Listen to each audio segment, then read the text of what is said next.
Earlier this week, House Democrats stood on the side of the American people. Every single member of the House Democratic Caucus stood on the side of the American people in opposing the reckless Republican budget scheme.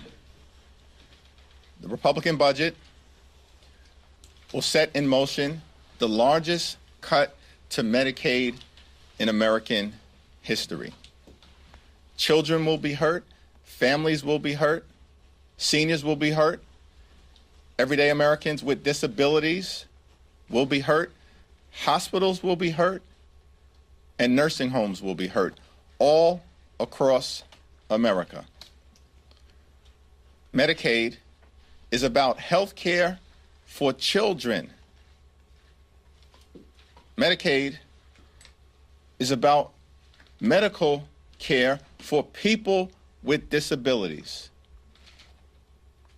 And Medicaid is about nursing home care for older Americans who are trying to live out their golden years with the respect and dignity that they deserve. Democrats will continue to stand on the side of the American people and stand against the reckless Republican budget that will end Medicaid as we know it, dramatically cut nutritional assistance for children, families, and veterans. And we will continue to stand up on behalf of the American people and against the far-right extremism that is being unleashed on the American people by Donald Trump, Elon Musk, and House Republicans. Questions? Leader, good to see you. Republicans, and actually I should say the House Doge caucus this week, introduced a couple of different bills to cut back on waste. One of them is called the Drain the Swamp Act, another the Cuts Act, and the third, the Put Your Money Where Your Mouth Is Act. I don't know if you've looked at any of these, but is there no bill that Republicans put forth to cut back on waste that Democrats could get behind? Democrats are prepared to identify waste, fraud, and abuse within agencies and departments across the federal government. Every organization, every institution should be scrutinized in a manner consistent with protecting taxpayer dollars. That is not what the Doge effort is all about at this moment. Elon Musk and the Doge minions that have been unleashed on the American people are actually stealing taxpayer data and stealing taxpayer money. Why does Elon Musk need access to the names, addresses, Social Security numbers, birth dates, and bank account information of the American people? He does not need access to it. And why is he seeking it? The House will continue to work hard to block him, and the courts need to continue to block him as well. Elon Musk has about $8 million in federal contracts per day. Per day. The average Social Security recipient in this country receives $65 per day. If Elon Musk and House Republicans are interested in identifying waste, fraud, and abuse, start with his contracts. If this was really a serious effort. But sir, I'm not talking about Elon Musk. I'm actually just talking about the Doge caucus, and there are some Democrats that are trying to also work with Republicans. For example, this one bill would ask lawmakers to cut their congressional offices by $100,000 over the course of a year. Does that sound like something? I have not been briefed on any of these bills. Any effort, for the reasons I just articulated, led by Elon Musk in terms of the Trump administration, and Marjorie Taylor Greene in the House of Representatives, who chairs the Doge subcommittee on oversight, are not serious. It's not serious. If you put Marjorie Taylor Greene in charge of the effort, it's not serious. Leader Jeffries, You said in a statement this morning that any spending agreement has to protect the administration of Social Security benefits. Could you please elaborate on what you're asking for there? Our position in terms of the budget and any agreement that we reach in connection with the American people has to protect Social Security, Medicare, Medicaid, veterans benefits, the nutritional assistance provided to children and families all across America, and the American people. Hands off Social Security, hands off Medicare, hands off Medicaid. That's not a position that is new. It's a position that House Democrats articulated from the very beginning of this Congress on January 3rd when I spoke on the House floor. Are you saying you want a moratorium on layoffs at the Social Security Administration? My statement speaks for itself. Thank you, Mr. Leader.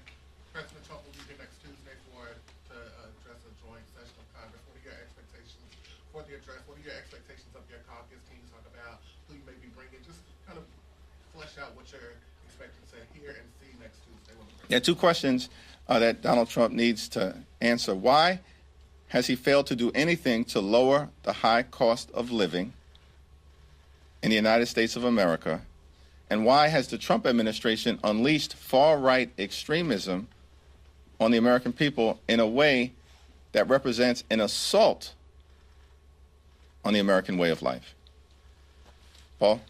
To follow up on that, about Tuesday, you were here 5 years ago when he delivered this last State of the Union address. If it's a similar style, I've forgotten it, by the way. You're welcome.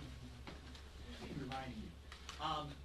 Have you talked at all to your members about how you want them to behave Tuesday night, given how the minority party has acted in recent years? Catherine Clark, who manages the floor as the House Democratic Whip, is in conversation with members across the caucus.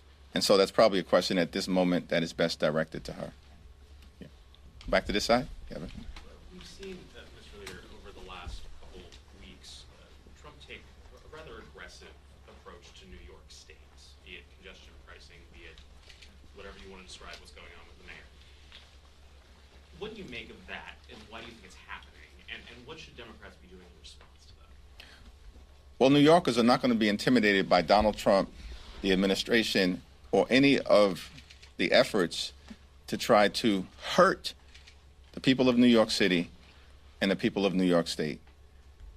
Governor Hochul and Tish James and the congressional delegation, both in the Senate and in the House, will continue to aggressively push back against any efforts initiated by Donald Trump, the Department of Justice, the Department of Homeland Security, or other aspects of the Trump administration to hurt the people we represent. We will not be intimidated, and we will continue to push back forcefully. Leader Jeffries, Speaker Johnson has made it clear that a CR is necessary to avoid a government shutdown on March 14th. How has conversations been like between the two offices? He previously said that you guys have added or introduced things that are pretty much a non-starter, like limiting the powers of the executive branch. What are those conversations like? Are you at the table? Speaker Johnson and myself had not had a conversation about the appropriations bills because those conversations at the moment are being led by Rosa DeLauro on the Democratic side and Tom Cole on the Republican side. We have great confidence in the leadership of Rosa DeLauro to negotiate in a way that is consistent with the values of the American people and the things that matter, which is how do we lower costs for everyday Americans? And how do we protect things like Social Security and Medicare and Medicaid? How do we make sure that people can pay their bills? And how do we keep the American people safe? Those are the core issues that Democrats are working on behalf of the American people. Republicans have the House, the Senate, and the presidency. And as we just saw 2 days ago, Donald Trump managed to be able to convince reluctant Republicans to vote for the largest potential cut to Medicaid in American history. We're going to stand on the side of the American people. It appears that Republicans in the House are going to stand on the side of their super rich donors and wealthy corporations. Thanks. Second row. 2 weeks ago, you said at the podium that Republicans looked like they were walking away from spending talks. Do you think things are back on track? Are you confident that a spending deal can be reached by the March deadline? Rosa DeLauro and Tom Cole continue to talk to each other as well as their Senate counterparts. Mr. Leader, how concerned are you, though, and how concerned our Democrats are, that even if it is what we would describe as a clean CR, that the administration is actually going to spend the money that is appropriated? For instance, if USAID is in this continuing resolution, which right now the administration has defunded, do Democrats need to stand up and put these safeguards in place or put language in this continuing resolution that forces the administration to spend the money that you've We will appropriated? continue to make clear that the law has to be followed, including as it relates to the funding of the Social Security Administration. The American people are understandably concerned, frustrated, angry, scared at the assault that has been unleashed on them by the Trump administration and the far-right extremists in Congress. Congress funded the Social Security Administration so that everyday Americans in their golden years can receive the Social Security benefits that they are owed. By the way, Social Security and Medicare, they are not entitlement programs. When Republicans say they are entitlement programs, it's because they want to cut them. That's what this whole budget scheme is all about. That's what the effort to decimate the Social Security Administration is all about. Social Security and Medicare aren't entitlement programs. They are earned benefits. Everyday Americans have paid in to Social Security and Medicare throughout their entire working life. Every day, every week, every month, every year, their entire working life. House Democrats are going to stand on the side of the American people and stand on the side of Social Security, Medicare, Medicaid, and the things that matter to the quality of life of the American people. Go third row. You, yep. Yes, thanks, Mr. Leader. So, is there a world where Democratic leadership whips against a CR if you don't get the assurances that you're seeking, that Trump will, try to run roughshod over Congress? Appropriations process at this moment is in the hands of Rosa DeLauro on behalf of House Democrats. Backward. Thank you. So Republicans have been very adamant that Medicaid will not be gutted by this budget resolution. Where or what is the proof that Medicaid will be gutted by it, if there is any? Republicans are lying to the American people about Medicaid. The Republican budget authorizes up to $880 billion in cuts to Medicaid by directing the Energy and Commerce Committee to find those spending cuts. Everybody knows who has had any connection to the congressional budget that if you are directing the Energy and Commerce Committee to find up to $880 billion, if not more, in spending cuts, that means Medicaid. That will hurt children, hurt families, hurt everyday Americans with disabilities, and hurt seniors. I can't say it any other way. Republicans are lying. Prove me wrong. There's nothing more that I would like better, that we as House Democrats would like better, than for Republicans to prove us wrong, that they are not planning to cut Medicaid. Thank you, Leader. With CR negotiations still ongoing, we've had some Democrats say that they feel the relationship between leadership on both sides is at the worst point it's been in a very long time. Can you describe your relationship with Speaker Johnson and Republican leadership? Rosa DeLauro continues to lead the appropriations discussions on behalf of House Democrats. She's at the table. She's got a working relationship with Tom Cole, and let's see how those negotiations proceed. But are you worried that the Democrats will work with Republicans to keep the government open? Republicans have a responsibility to fund the government in a manner that meets the needs of the American people.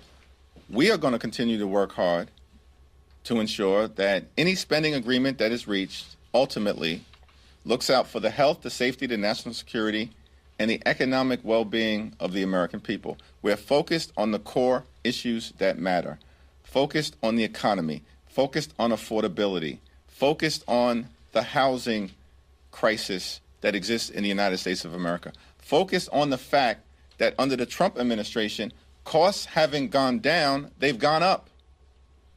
Inflation is going up. What happened to lower grocery prices on day one? All right. Last two questions. Some Republicans frustrated over the talks right now have mentioned a year-long CR. Where do you see where Democrats stand on that in your viewpoint, not DeLauro's? And when do you step in when negotiations with DeLauro do not get as far as you hope when it comes to March 14th? The negotiations are ongoing at this moment, led by Congresswoman Rosa DeLauro. In terms of any subsequent consideration of a year-long continuing resolution, that's a conversation that we'll have at the appropriate moment with the entirety of the House Democratic Caucus. Thank you, Mr. Leader. Can you just address more broadly sort of 2 points here? One, the president is coming next week to deliver the joint address, and I'm wondering what kind of response you expect from your side of the aisle. And secondly, can you just address the sort of conversation out there in the country among some Democrats, some progressive activists, who are just clamoring for their party to sort of do more at this moment, not just Tuesday, but writ large against what they see as, some see as an overreach, from the White House, and just a lot more than maybe voters might have been expecting. It's not just an overreach from the Trump administration. It's an aggressive overreach. It's a parade of horribles that the administration has unleashed on the American people. And we have to continue to push back aggressively in every way possible in defense of the American people. Push back in the Congress, just like we did as it relates to the reckless Republican budget. We had members like Brittany Pedersen with her newborn baby who left Colorado with her newborn baby, Sam, brought him to the Congress because she understood the importance of standing on the side of the American people. We have members like Kevin Mullen, who is battling an infection after knee surgery, who literally left the hospital, got on a plane from Northern California, traveled with his wife because she needed to change his IV on the plane in order to make sure that every single Democratic voice was in the Congress on behalf of the American people to push back against the reckless Republican budget that will hurt everyday Americans. We're going to continue to aggressively push back in the Congress. We have to continue to push back aggressively in the courts. More than 100 different lawsuits have been filed related to over 35 different unconstitutional and illegal executive orders. Trump administration is not winning in court. They are losing in court, including most recently at the Supreme Court in a 7-2 decision. We know we can never trust Thomas and Alito to ever do the right thing. But the Trump administration just lost in court with respect to the Office of Special Counsel case in a 7-2 decision, and more will need to be done. And we'll continue to work with democracy reform groups as well as Democratic attorney generals to push back aggressively in court. And of course, we have to continue to push back aggressively in communities throughout America. The American people are taking notice of what's happening. We understand there's a lot of anxiety, concern, fear, shock, and anxiety as it relates to these events that continue to unfold. And House Democrats, of course, across the country, just like Brittany did, and just like Kevin Mullen did, will continue to rise to the occasion. Thank you.